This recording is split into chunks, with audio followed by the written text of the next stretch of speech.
Okay, let's talk about one of the big stories in the news this week, and it comes from our friends at TruKKer.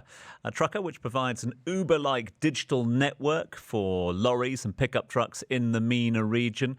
It's been a phenomenal success since its launch a few years ago. It's raised now $100 million or another $100 million in financing as it seeks to enter new markets and improve its products and services, allegedly ahead of its planned initial public offering or IPO. Find out more about this in due course from the founder and the CEO of TruKKer, who's been kind enough to join us live on the line, live via Microsoft Teams this morning. It is a good morning to Gaurav Biswas, who joins us. Gaurav, good morning.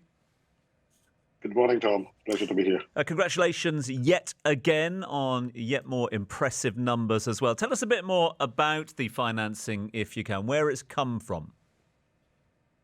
Sure. So the last round that we just announced was led by InvestCorp, which is a Bahrain-based asset management company, one of the largest private equity players in the region. So they led the round, and then we had a few of our existing investors like Mubadala who joined in, and we added a few other strategic investors from the region. Gaurav, raising money is difficult at the best of times, especially in a Series C funding like this, especially given the current economic climate around the world. Just how significant is that you've got such a huge vote of confidence from your investors during these tough times? No, you're absolutely right. I think the current capital markets and the impact of that into the technology space has been quite significant over the last few months, I think since last year. I think this proves a lot about the strong fundamentals and the unit economics that TruKKer has. We have always been super prudent about how we manage our financials. It is also, I think, a great support and encouragement for the team that powers every day the growth in TruKKer. We've always believed that we grow sustainably and not growth at any cost. So unlike a lot of other technology ventures, we are not high cash burn. We have very strong control on our finances, and I think that reflects in InvestCorp's and our other investors' confidence on TruKKer. How do you plan to use these funds, Gaurav? TruKKer is a multinational network right now. We move cargo across 30 plus countries, and we are located across 9 countries with 27 stations. So we definitely intend to strengthen our core markets. I think that's our priority one, and then continue to invest on the infrastructure that creates this network in terms of primarily focus on the supply side, which is the transporter and the driver side, and keep on adding more and more value on them.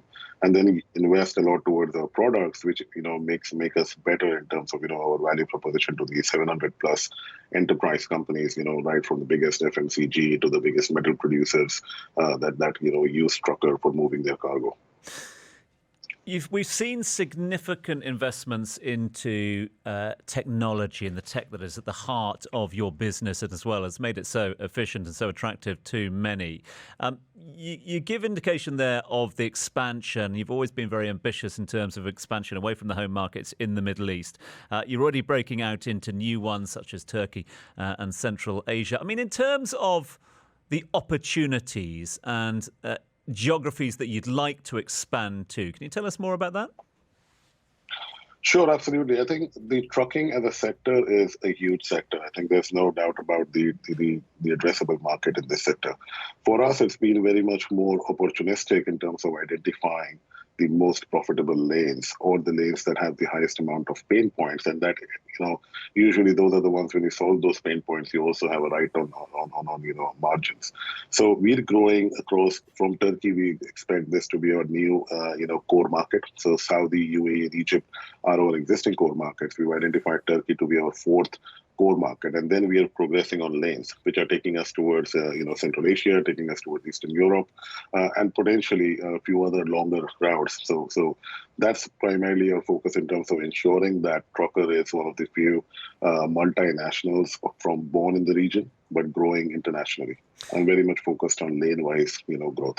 We spoke to IATA a little earlier on this morning. They were talking about the impact that air cargo had had. Air cargo being something of a saviour of the aviation industry during the pandemic. In terms of what we've learnt with regards to land freight and its importance to us all when it comes to supply chain. Has it benefited from an understanding as a result of the pressures of COVID-19 and the pandemic?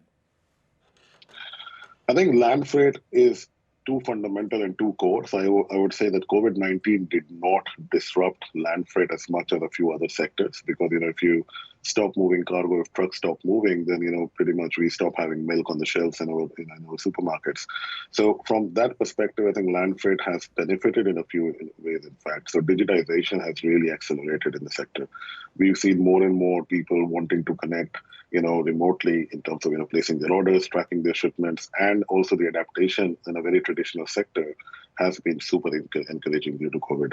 Apart from this, I think COVID has also brought out some of the other, fundamental issues in the land freight sector, not just in the region, but globally, which is driver shortage. So that has been an issue which has become even more acute. I think if you Google about it all over the world, I think long-haul truck drivers are a very fast-dying profession. And I think that's, at some point in the US last year, long-haul truck drivers were getting $40 an hour, more than, management graduates. So that is something that is, reflective of the times to come. So, and we're working on that. We're working on some fundamental, initiatives along with government and public sector bodies to see how we can encourage more employment creation in this sector. Gaurav, rumours doing the rounds at the moment about a potential stock market listing as well. The letters I, P and O are doing the rounds. You can put those rumours to bed. What's the latest? So that's definitely been one of the potential exit strategies that TruKKer has always been considering. I think this strategy is further reinforced by addition of investors like InvestCorp, who have the right kind of experience. They bring in the teams and the know-how of how to, work towards such a thing. An IPO, is no small measure. So, the company really has to now gear up towards also investing into its own processes and creating the governance structures that allow us to become a public stock. So that's definitely something that we are very serious about. Our investors are very serious about, and we hope to achieve that in the next 24 to 36 months. And if that were to be the case, any indication as to where you would list, in which part of the region? So that's a $1 million question right now. We certainly